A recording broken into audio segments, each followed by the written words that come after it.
Okay, I'll resume back to our regular scheduled meeting. We'll open for public comment. Do we have any public comment? I think so. It was a pretty good weekend, so we'll share about side.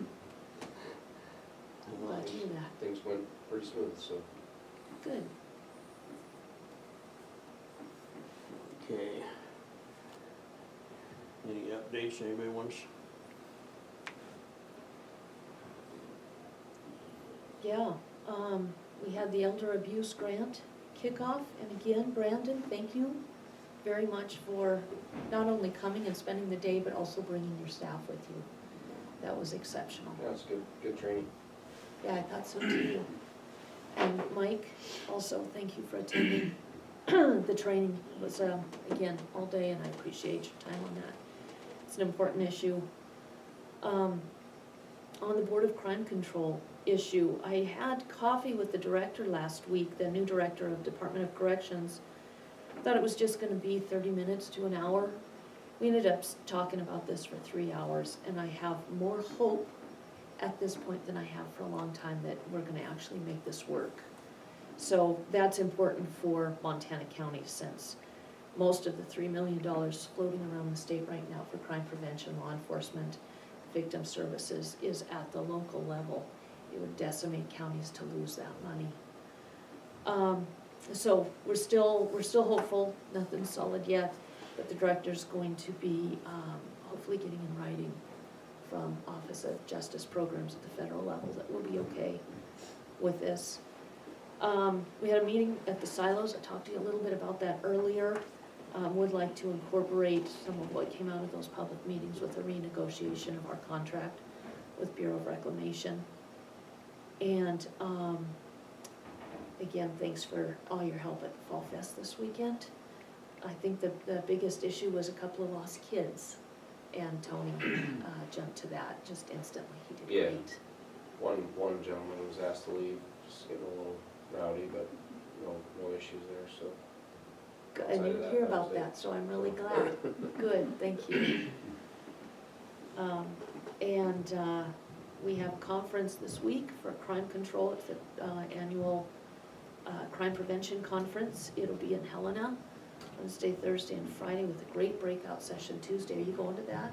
No, I'm sending up Seth and Jamie. Going. Excellent, I'm excited for that. We switch, usually we rotate between the Board of Crime Control and the Violent Crimes Conference.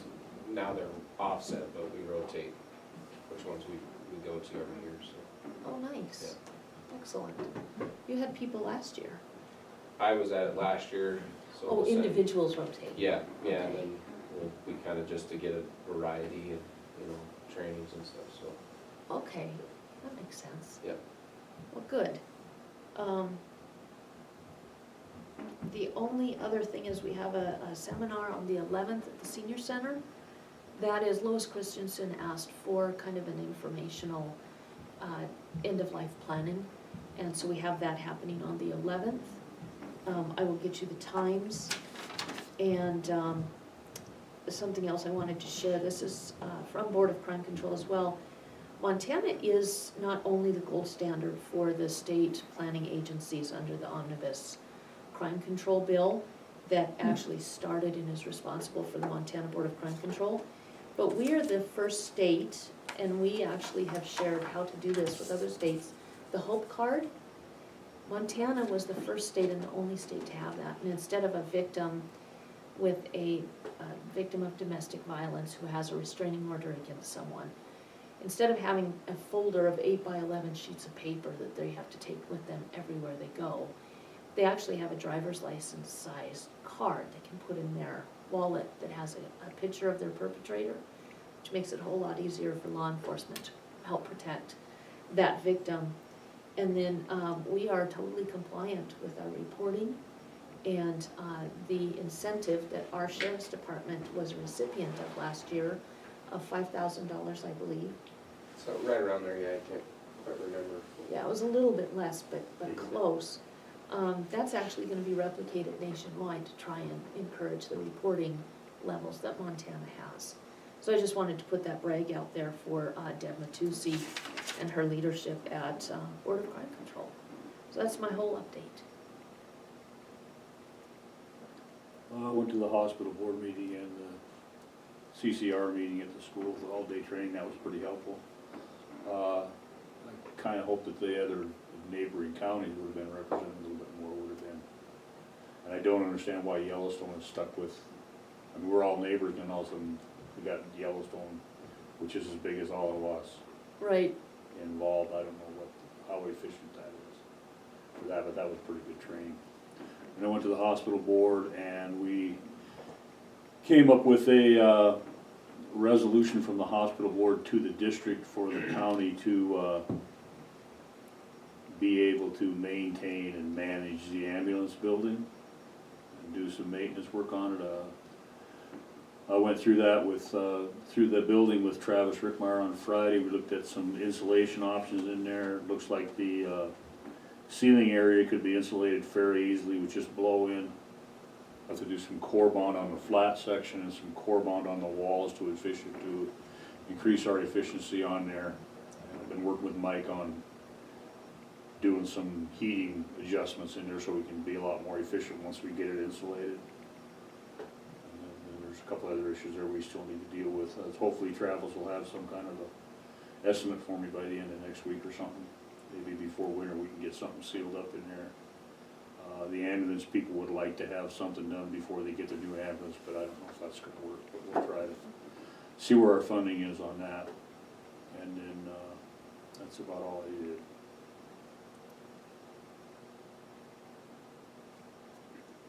I attend that first part of that elder abuse. It was similar, except this was more strictly elder abuse, but years ago and some training on domestic stuff. You know, there was some, we had some training on a little bit of elder abuse there years ago. I remember that. Other than that, everything was just pretty much business as usual. Phone calls and comments, a lot of.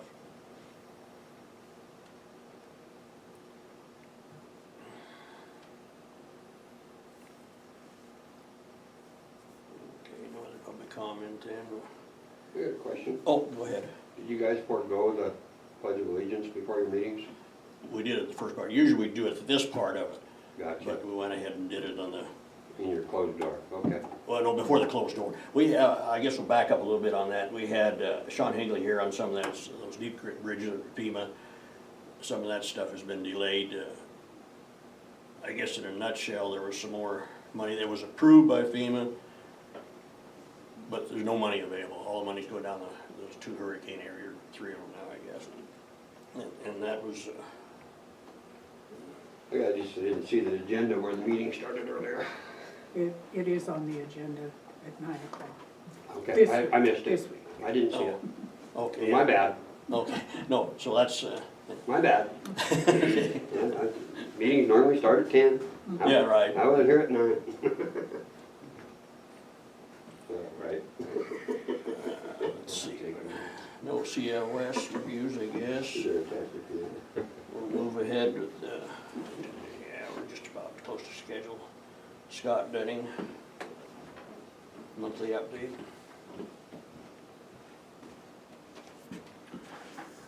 Howdy, howdy. I guess as I was told, you know, we're kinda gonna have monthly updates or however, some kind of updates, so. I just kinda come to give you an update on this year's weed and mosquito, accomplishments, I guess. We come in at the fiscal year, we had a good year last year, we were able to, you know, reduce our spending. We managed to hit 73% at the fiscal year, so that was really good. That put us, you know, in our CIP funds under that 33%. And we still accomplished all of our spraying, spring spraying, and did a lot of work throughout the last fiscal year.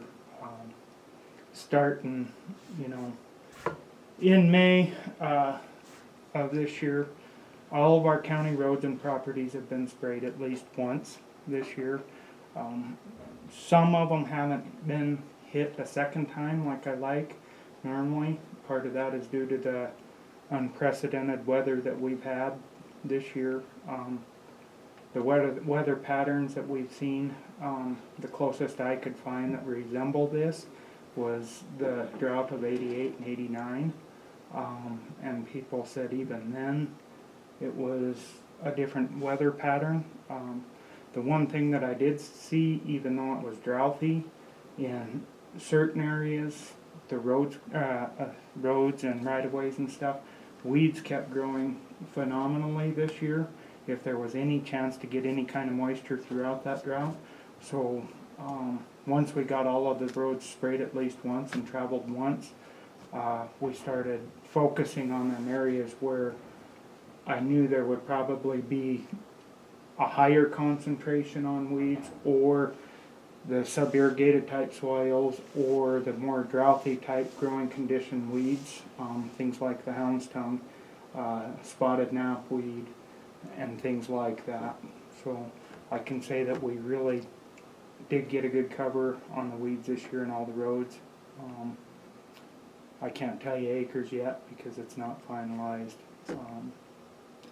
So far, since July, we've been staying really good with our budgets.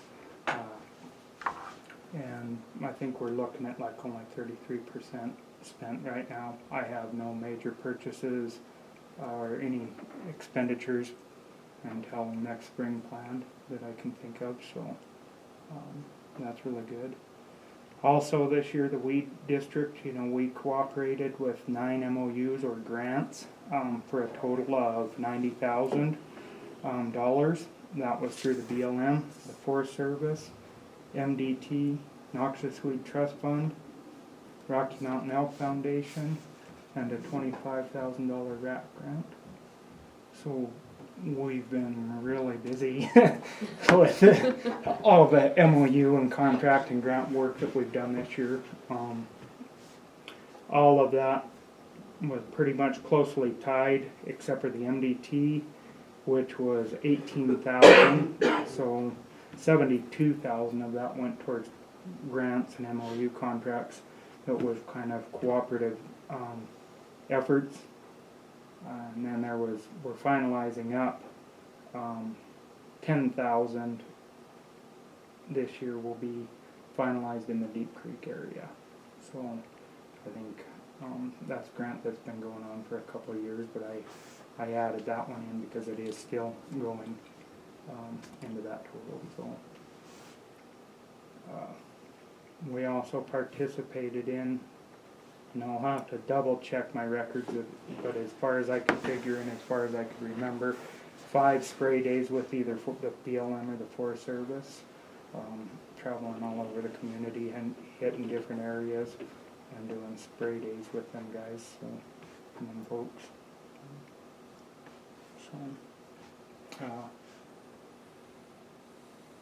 Yeah, that's the weed district work there. This year took over the mosquito district. Once we got the ball rolling, we had a pretty good year. Mosquitoes were super hard as we didn't have the contract with the Canyon Ferry Wildlife until about the end of June signed, and so we couldn't get a contractor in there to fog on them, which put us behind on a lot of things. However, once we got the equipment up and running, the report that my seasonal handed to me showed that we had 42.5 hours of fogging time, and he spent 2 days larviciding within the district. How many days? 2 days. Okay. Was that Riley? Mm-hmm. Excellent. So, and then of course we spent 1 day out there before doing barrier treatments and doing mosquito control before the fair, which I had great reports on them guys. Never hardly seen a mosquito around the fairgrounds the whole week of the fair, so it wasn't until after the fair that they started showing back up again, which by that time pretty much the mosquito control started to go downhill again because of the weather and everything else. So we did finally get the Canyon Ferry Wildlife Management MOU signed. The agreement's for $17,100 per year. After looking into things, it was defined to me that as the district supervisor, I am the general contractor, and I can do any and all work in there except for the larviciding, the area larviciding. So we can do the adult and the larva sampling, you know, the all that stuff. If there's some ground spraying, we can do that. Of course, with the MOU, we cannot fog in the Canyon Ferry Wildlife Management Area, but as long as it falls in that guideline, I am the general contractor, or the county is the general contractor. I say me as the district supervisor, that being a special district, or part of a special district. The way I was explained, I am the general contractor, that stuff, so we can kind of sit down and figure out the schedule and who's gonna do what, when, where, why, and how. That's still within the guidelines, so.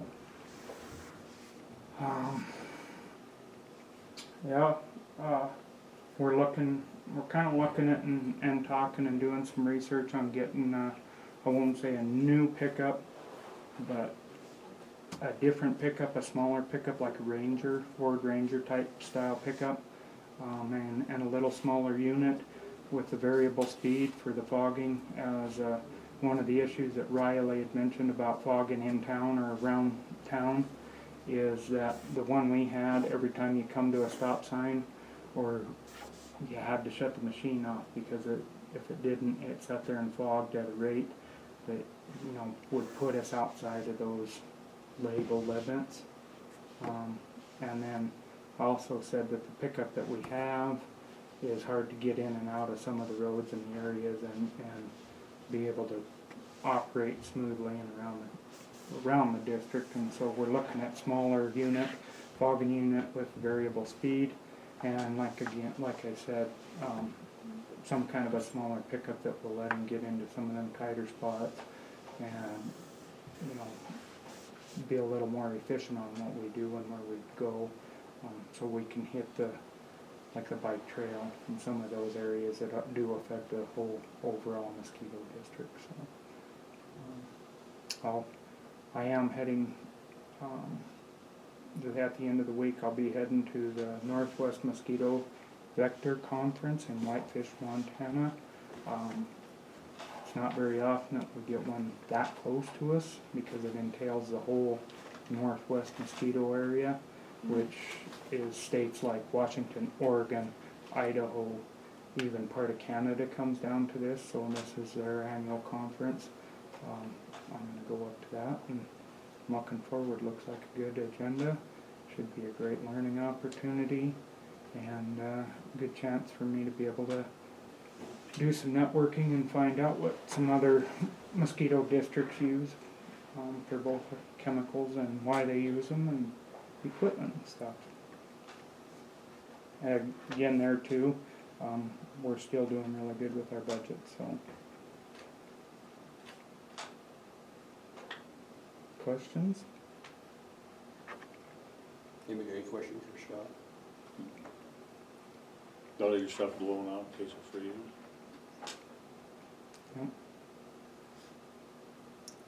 I want to commend you. You took over mosquito district. It was delayed, taking over. Then at the last minute, the contract was killed. I thought you worked beautifully with your board to get that back up and going. I thought you supervised Riley very well to get the spraying done, or the fogging. That you got 2 days of larviciding with the MOU delayed, with the contractor quitting on us. That's more than I thought we were able to do, so I commend you for that as well. And yeah, the drought with the weeds, you know, it was a tough year. So I think you did good work. Thank you very much for your efforts for the citizens. Appreciate it. And nice work on your budget. Thanks. Anybody else? Any other comments or questions? Alright, well, I guess that's my monthly update. Anybody from the audience have any comments? answer questions for Scott. Thank you. Thanks, Scott. Thank you.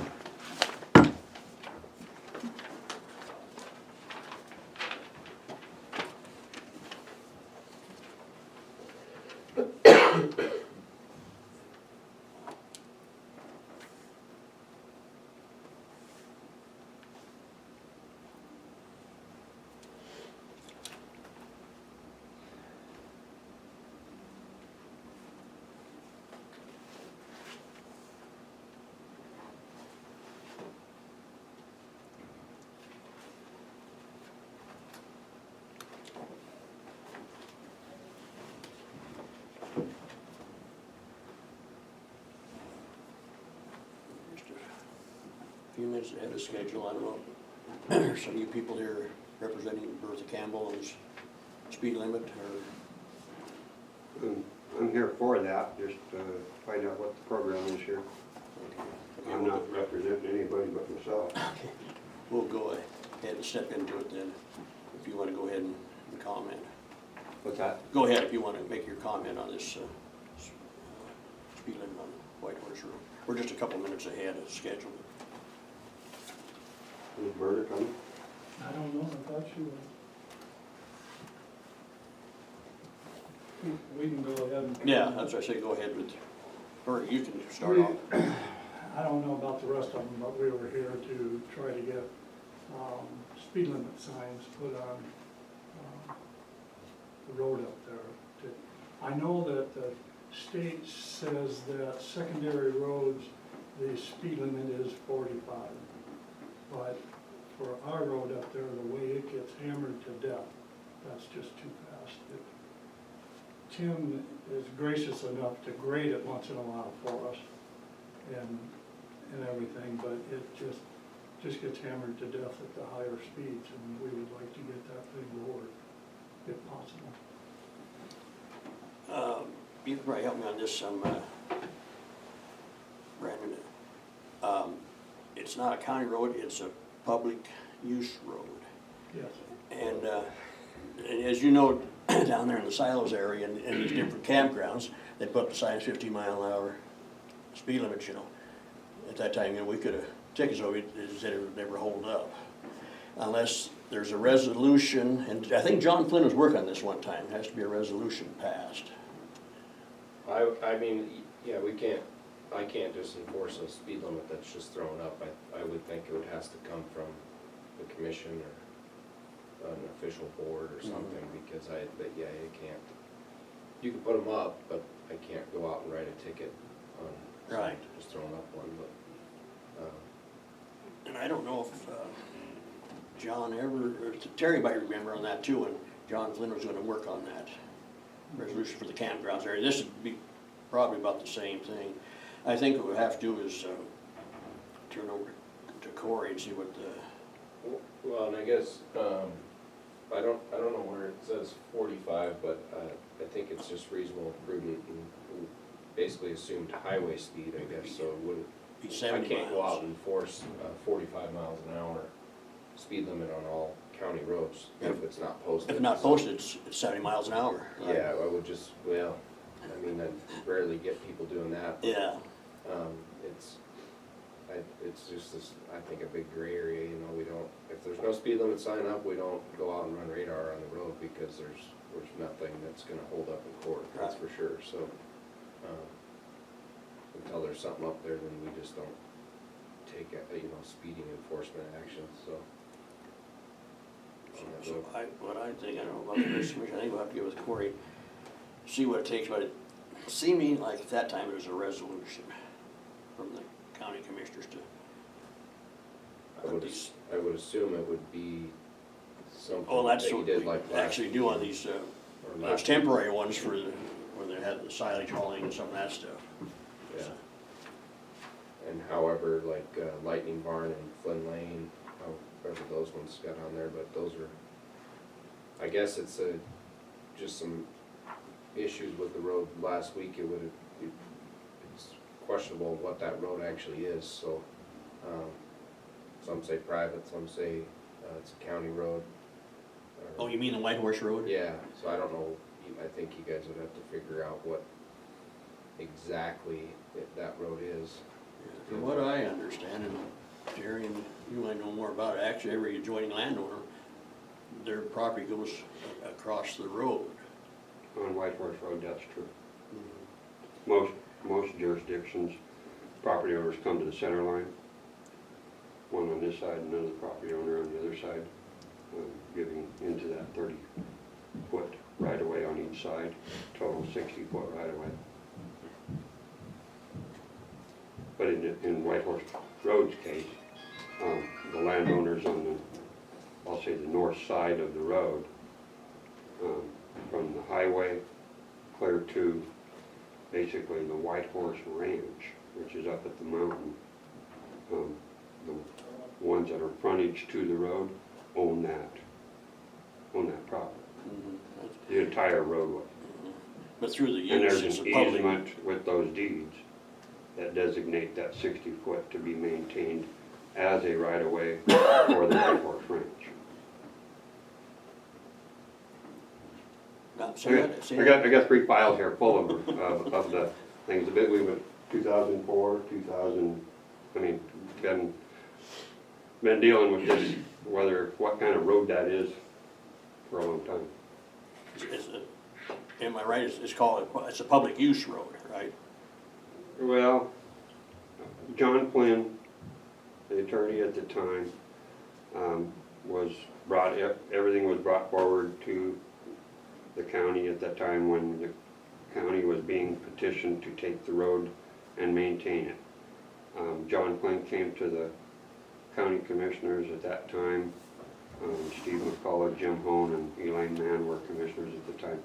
And the petition was brought forward. John Flynn looked at everything, looked at the historical documents of the road and said, there's 2 ways to do this. One is a complete cooperation from all the landowners that own that road, which in this case without mentioning names, we got one that absolutely says no. The other way is to go through a proceeding of an eminent domain. But either way, if you're gonna claim a prescriptive easement or an eminent domain to take the county, or have the county take it over, requires a procedure. And none of that procedure has ever been initiated or completed. So, legally, generally speaking, and I'm not a lawyer, but the research has shown that that road is private, with the exception of the easement to the White Horse Ranch, that must be maintained open. And the landowners that have frontage to that road or own that, that's in their deeds. And anybody off of that, I'm not, Terry can speak more to that, but off of the road, accessing it from side subdivision roads, whatever, they have that's another beast, but at the same time, it's a private road with a private easement, and has never been gone through the process to make it that public aspect that is needed in order for everything to go, including the speed limit sign, because technically, again, I wish there was a lawyer here that could straighten me out right quick, but if you have private property and it's owned by you, if you decide you want to put a speed limit sign up, that is totally your private property rights. But like Brandon said, there is no enforcement of that because it's private property. So you would be at the mercy of those that use the road to abide by that. And if they do, great. If they don't, well, there's not much you can do about it. You made it real clear for us, didn't you? And I would cautious us to take verbatim what is remembered of what happened years ago. I've spoken to the past commissioners and gotten also a little bit different story, and everybody hears things through their own prism. So I think we would want for sure to have the legal opinion. I know quite a bit of homework was done on this. But I have a question for you, Brandon. If there were a road that were a public road that is not a county road, can we impose a subdivision, or excuse me, a speed limit if we follow the process? Can you guys enforce a speed limit? Yeah, if it's ways of the state open to the public, so it would be, you know, like, a lot of these subdivisions have speed limits. I think, yes, we can enforce those, but I don't know where those come from. We enforce open to the public, so if this is, you know, if the issue exists that it is a private road, I guess, and it's not open to the public, then we wouldn't enforce a speed limit on that road, but, I guess this is the first time I've come to that, but, I'm trying to think of another road or subdivision right off the top of my head that has a speed limit on it, that doesn't have a county road running through it. I'm trying to think up off of Eustis if that has a speed limit or not. Is that a county road? I don't know if that's, I think that's a public road, but not a county road. I'm trying to, No, not either. trying to remember. Some if have it has a speed some limit. homeowners association. And I don't know if they can set a speed limit or not through that association. Yeah, that Go ahead, might, Terry. I mean, you would probably need to have Corey's Yeah. opinion on that, I would say, outside of mine, but, I mean, usually somebody's getting an official speed limit sign, I mean, we just kinda go off of that too. I mean, it's an actual, you know, state of Montana speed limit sign, but, The process is really pretty simple. If you do want a speed limit on your road, and it's a public road, we can definitely get another opinion on this, but all you have to do is get a petition, Nicole has those, and she can put in the legal description of the road, get your neighbors to sign it. As long as we have a percentage of those neighbors, I believe it's 60%, we can go ahead and have a public hearing to have a 25, 35, whatever mile per hour speed limit you guys want put on that road, and then that gives you guys the teeth to enforce it. So there is a legal process that's an MCA that we follow, and it's a petition process, so it's citizen driven, not imposed by the government. So it's pretty simple, really, just takes some legwork. Before, when we had that trouble, I did a research, I spent a lot of hours on research. Back in 1962, when they passed the law to start charging gas tax to help maintain the roads in Montana. In order to get your road put on that form and everything and be paid gas tax, it couldn't be a private road. It had to be a public or public county road. Whitehorse Road received gas tax from 1962 clear until 1986 or somewhere in there, when Laura decided to take and put a illegal sign that said it was a private road. Laura, Ms. Nagel? Miss Nagel, let's put it that way. Miss Nagel. So at that time, the state quit paying the tax to maintain that road. That sign come down, and then the state started paying taxes again for maintaining that road. I went around, did the petition and everything, just like you're asking, got everything approved with the commissioners. They told us what culverts we had to purchase.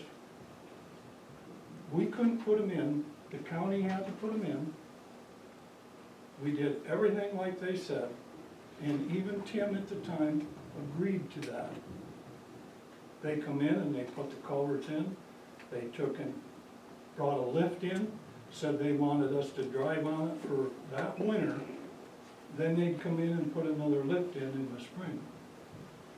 In the meantime, there was a discrepancy, and then I come in and got on Mr. Hahn about it.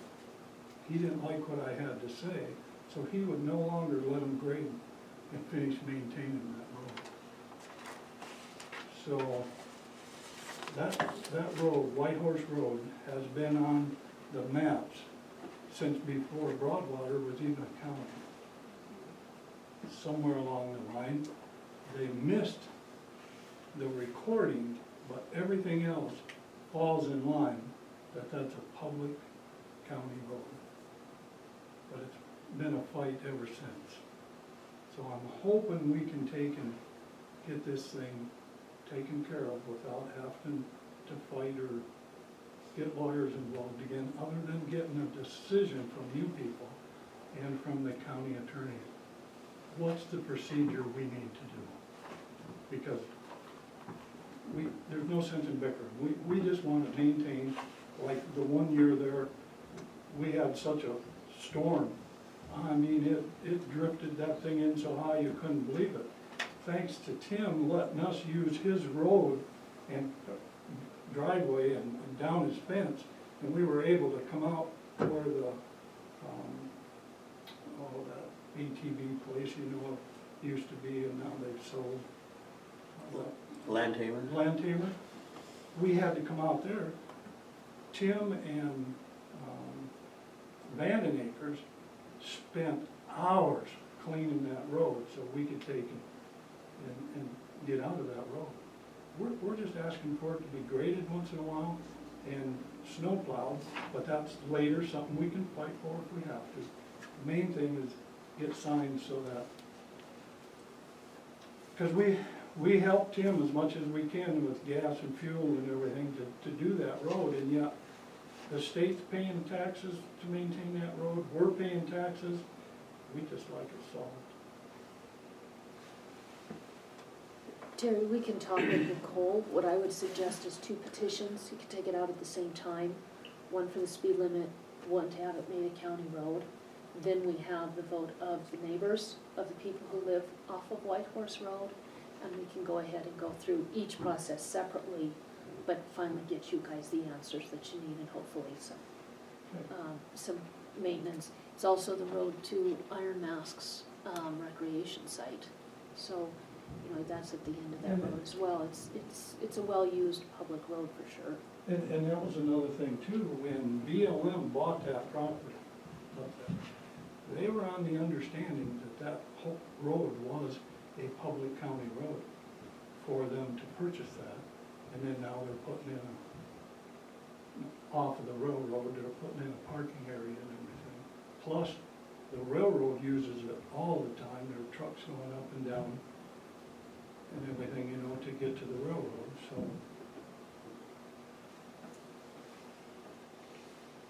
Thanks.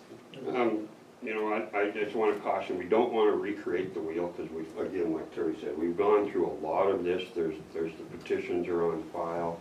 It boiled down to the bottom line of the process from the earlier efforts for, like Terry mentioned, about the maintaining of the road. There's a process that has to be followed in order to make that happen legally. And that was where we were at the last time, was to initiate that process. 7-14-2101 is one of the statutes that governs the control and/or maintenance and/or program relating to roads and bridges here in the county.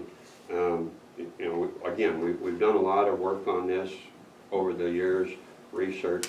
The bottom line is in my position, is it's real easy, and I've made the comment before that, you know, the section of land that I own that's considered a road, I'm more than willing to, and have always been, willing to donate that to the cause. Because it's in my deed, I have to maintain it as an open road anyway for that original easement. I have no use for it other than the ingress and egress for myself. So I'm more than willing to donate that. But that's on the stipulation that everything is done right, not just willy-dilly, okay, this is what we'd like to do, and just go forward. The last time that happened, it caused a lot more problems than what we needed, and so we ultimately ended up just stopping in our tracks, and then nobody was able to go any further. So again, I'm all for doing it as long as we do it right. And as far as the speed limit, I think Brandon made the point. I mean, we could go ahead and request some signs from the county and put some signs up, but until the actual classification of the road is determined and secured, if you will, Brandon doesn't have any way of enforcing anything on that road. So the cart before the horse, so to speak, in my mind, is to get the road designation secured and then move forward. But in the meantime, you know, I think Terry said he has some signs, and there's no law in my mind or research that says we couldn't put signs up there. The only problem is there's no way to enforce it. And again, maybe the signs would make the good neighbors gooder and the bad neighbors, put on notice. I mean, it's just a matter of taking one step at a time. But again, my position is it's gotta be done right. Because the private property rights are the foundation of our freedom, and I'm not gonna waver from that.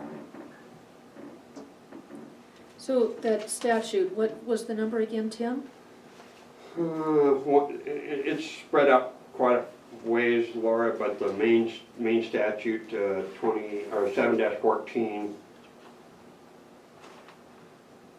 control over roads and bridges of the county, within the county. Petition, it talks about 714, 2601 talks about the petition to establish, alter, or abandon a county road. So there's one of them. The contents of the petition. Again, I don't want to, if we can avoid it, we don't want to recreate that wheel of what we went through already, because that's on file. That petition, I got a copy of it here. The petition is on file with the county where that was made an attempt. And because of the legal aspect of the road, John Flynn said, this cannot go any further unless the process is gone through completely, which meant going and getting adjudication from a court and/or eminent domain.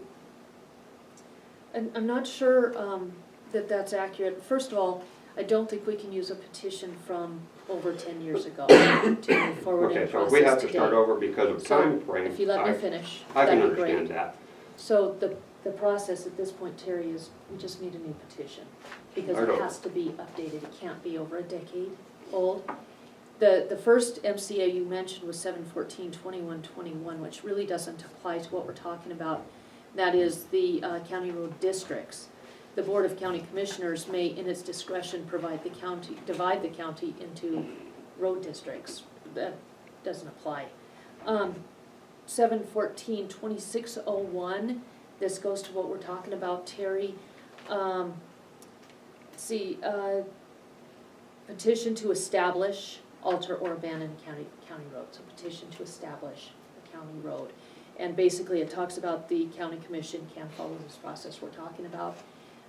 If you get the petition, we can answer the citizens who live on that road, and we have the legal authority to establish a county road, especially from a public road that's been in use since before we were a state, and that has at the end point a state land. I'll start working on the petition, but I was going to wait. I got a hold of Mike Evans Friday, and he was getting a hold of Butte, because there is a utility right-of-way that goes down through there. And it would let us know what year they bought that right-of-way and put that power line there. And that might help us also, timeframe for that. Thank you. I also don't think that we can hang our hat on eminent domain. First of all, I do not believe the past commission would have been considering eminent domain. I do not believe personally am not interested in eminent domain, but according to MCA, this is a process in law already. We do not have to be looking at eminent domain. So I would ask for a second legal opinion so that we're all on the same page of understanding. Unfortunately, Mr. Flynn is no longer here to speak for himself. I wish he were.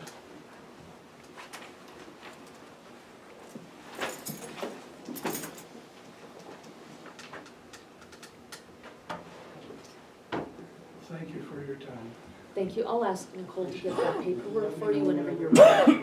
Yeah, and then we'll have to get with Corey and get his decision on it too, Okay. or have him find it somewhere.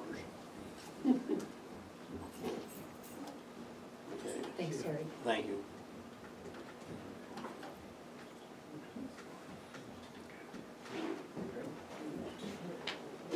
Ten forty-five, Dana, road supervisor, monthly update. Update? Well, We're getting some blading done now, finally. And I wasn't here, I was gonna try to make it for when Sean was here. What's the deal on that? On the bridge thing? Did he say? Yeah, you wanted to share that with him, Chairman? Yeah, basically what it is, FEMA approved all the extra money for it and stuff like that. They approved it, there's no money there, everything's going down to the hurricane deal there. Houston, Florida, and probably Puerto Rico, so don't know what money, he's gonna get back with them. They're supposed to give it an extension. Okay, And so, and like he said, the way it looks, nothing to be done this year now. the way Okay. it's going. alright. Well, that was one of my main concerns, because I mean, when we started out on this thing, we were supposed to have everything done by March, wasn't it? October 18th. Oh, okay. That was originally. And then now, a month ago, I talked to him, or a month and a half, we were talking about stuff, and it was supposed to have been, I think now March was the next extension. So I guess, we're coming into winter now. That would give a person a little bit of time maybe to get maybe one done, possibly. I mean, we've got all our riprap hauled for every one of them. We've got it sitting there waiting. So, that part of ours is done. So I guess if they, depends on when the extension comes into next year, but he's not gonna know for a bit on the No, extension and part? he's also going to talk with the low bidder on the contractor, Okay, because the time's about up on that part of it. yeah, And so, I'm assuming that they would probably just soon hold off too. okay, alright, But he should know something here directly, because you know how it is with FEMA and all that stuff. yeah, okay. Well, that'll help me out a little bit if we can hold on that, with all this dry weather we've had this summer, and then we got, an inch of rain, or an inch and a half of rain a few weeks ago. I mean, it's just kinda put me behind on some roads, so, we've actually been doing some blading here last week. The guys were blading, and then we're just about done mowing. I think Chuck will be done with that today, or maybe first thing in the morning. So then we can get 4 blades going, and get some more, some dump trucking going. I gotta do some hauling in a few spots for right now, but, there were some complaints on Winston. Where at? Filson Road, mostly Weasel Creek Road, going up to the mine and coming out through Winston. I will tell you about Filson Road, it's been graded. Yeah. Already, but each person that I talked to, we got into the discussion of the drought. And as much as they certainly had complaints and those roads were really tough, they did understand to a person that a lot of the reason was the drought. Yeah. There's just not a lot you can do when the roads are in that dry of a condition, and they got that after we talked. The other one is just that road with the trucks are coming out from the mine right now, going down Weasel Creek. And so some of those folks also would like to address the speed limit, but also wanted some kind of grading. And if there's any way that the mine could pay for any mag chloride, they would be appreciative of that, just like Indian Creek Road. And then I have another road. What's that road? Desert Road, also hauling from Graymont. People are bypassing the highway, so they're not using Indian Creek that's got mag on it, Yeah. thanks to Graymont.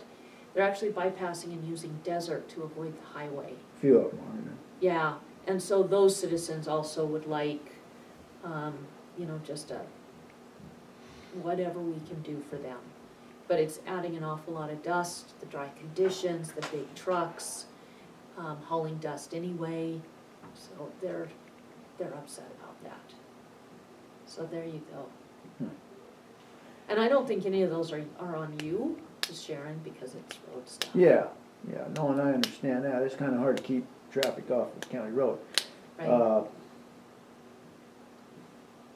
And I don't know if I can't remember, I think there's a speed limit out there, possibly, Desert has one.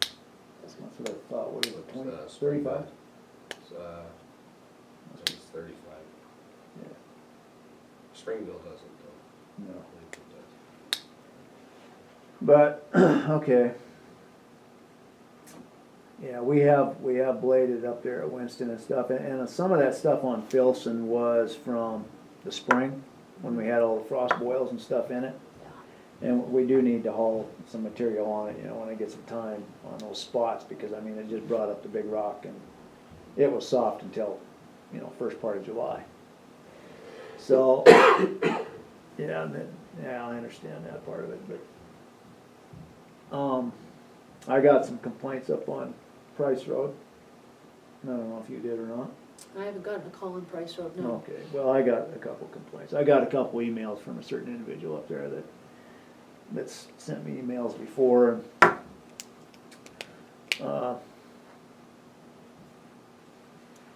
It was in pretty tough shape, but you know, I mean, I went down a week and a half ago and bladed it myself, the part that was really rough, and then I got TJ down there this morning, but,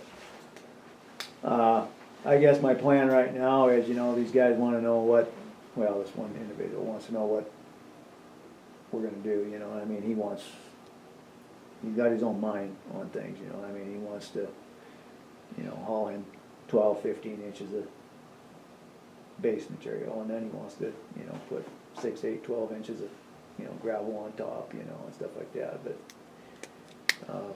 the road really don't need it. What I'm gonna do is I'm gonna have to wait till spring right now, cause we got grass up on the shoulders, you know, it's just this tall. So if we go into springtime, bring all the stuff in, pull the ditches and stuff like that, and we're just gonna haul out a Lone Mountain on it Okay. and fix it. I mean, that's, you know, I don't know, that place down there is gonna, it's gonna haunt you, that's what it's gonna do, it's gonna haunt you for as long as you're here. It has for years. I mean, you know, Kavanaugh came in here with big ideas and, you know, pave all this stuff and all that garbage, you know, it never did happen, and now everybody's mad, so, that road wasn't too bad till about a month ago. Okay. You know, I mean, it's got potholes and stuff in it before, but I think since it's rained, it really got bad, you know, so, but we're down trying to take care of it right now. And we got a little bit of, a couple muddy spots we're gonna try to fix up on it here in the next, probably this week, hopefully. So, other than that, I just been doing that, I guess. So, one more thing, and I don't know, I talked to Franklin a little bit about it when I was at the Mako conference about, me leaving here in May. And just wanna reiterate, you guys need if you're gonna hire somebody, you need to think about it when you're gonna get going on it, because it takes time. So, just don't wait till last minute, cause I'm not gonna be here. And we can't start anything till we get something from you in writing that says when your last day will be, Okay, so, I will get you some. all right, that'd be great. You know, my last day is hopefully in May 8th, but I guess we'll see. All right, yeah, We'll see. whenever you can, and we're certainly, you know, I'm not sure how that process works, but we could review it. I would think we can change that date. We can double check that with Yeah. Michelle, but Yeah. just so we have something in writing, then we can start the Okay. process and. Because like I said, I know it takes time to get somebody hired. I mean, it takes 2 months, Right, you know, minimum. right. So, you know, I don't know what you guys' thoughts are, and it really doesn't make any difference to me at this point, but, just letting you know, it's coming, so. So could you, I don't know how you addressed Graymont to get the mag down Indian Creek Road? Would you be willing to send a letter or a request to the mine at Winston for either please instruct your truck drivers to drive the speed limit, or a cost share, or even having them mag? Okay, can I ask you a question? Yeah, How many trucks are supposed to be coming out of here? that I don't know. The last time I was up there talking to Smiley up there, Uh-huh, they didn't have any trucks coming. really? Oh, yeah. All right. I well, have a good that's- idea who you're talking to. Well, I've actually three Oh, three? folks on that road, Okay. so it's not just one. Okay, If it is no trucks, If it was trucks and now it's zero, if they're gonna ramp up again, all I'm saying is, if that is going to be an active mine, Hmm. it would be nice for those folks to have some kind of an agreement with the mine to help you guys with a road that could very easily be Yeah. compromised with Okay, and heavy trucks. And I understand what you're saying, and I can do that, but I just, like I said, the last time I was up talking to Smiley, which has been a month and a half ago. Okay, I mean, this fell up at the end of the road, brewery guy, okay? He was complaining about all the trucks. Smiley didn't have any trucks coming out there. All it was a pickup now and then and this and that, but, well, how about this, can you keep in touch with Smiley? Keep in touch with us, let us know if that starts ramping up again, and then at that point, perhaps we can address something. yeah. And then with Desert Drive, can we put up a sign that says, please no heavy trucks? I know it's a county road and we can't stop anybody, that's not my request, but it is a residential road, and we do have MAG specifically for those heavy trucks to use Indian Creek Road. If you have a better idea than just a sign that says, please no heavy trucks, I'm totally open to that, but it's Okay. gonna save you on maintenance, it's gonna save citizens who, thought they had just a residential road, and it's safer for those truck drivers to stay on the road that is maintained specifically for heavy trucks. Okay, has anybody you talked there to said who these trucks are? Yes, and I would be happy to share that with you, but not on camera. I Okay, don't wanna, people's rights to privacy. okay. So I'd be happy to give you their names, and if you'd rather go about it that way, that's fine by Yeah, me. just write, if you would, just write a list down there and I'll Yeah. have a chat with them. All right, sounds good. But I guess we'll see what they tell me. Yeah. And it's just, it's just a friendly reminder, I'm absolutely sure they just haven't thought about the residents that live there, didn't consider or weren't aware of the dust issues, especially with the drought year. So Okay. sometimes just a friendly reminder is all it takes. All right, and I understand that part of it too, but what about all the building that's going on up there? With all the concrete trucks and the crane trucks and the Well, mobile I home don't know that trucks? we need to debate that there's no trucks allowed, that's not my request, I don't think it's their request Yeah, either. what, I But I understand, think it's fair when we have specifically had an agreement with Graymont that trucks that are with Graymont, contract or otherwise, use the road that they have paid money to make chloride. I think it's a fair request, and all they're asking for, all I'm asking for, is a friendly reminder, please use Indian Creek Road, not a residential road, especially in a drought year. I think it's fair. Yeah. Thank you. all right. Anything else?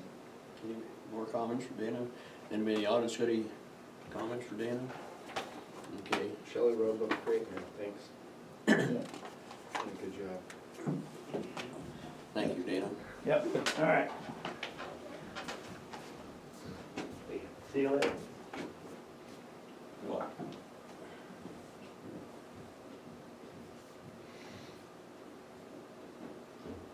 Another clock. Public health. Oh, already, huh? Yep. Come on up, Kelly.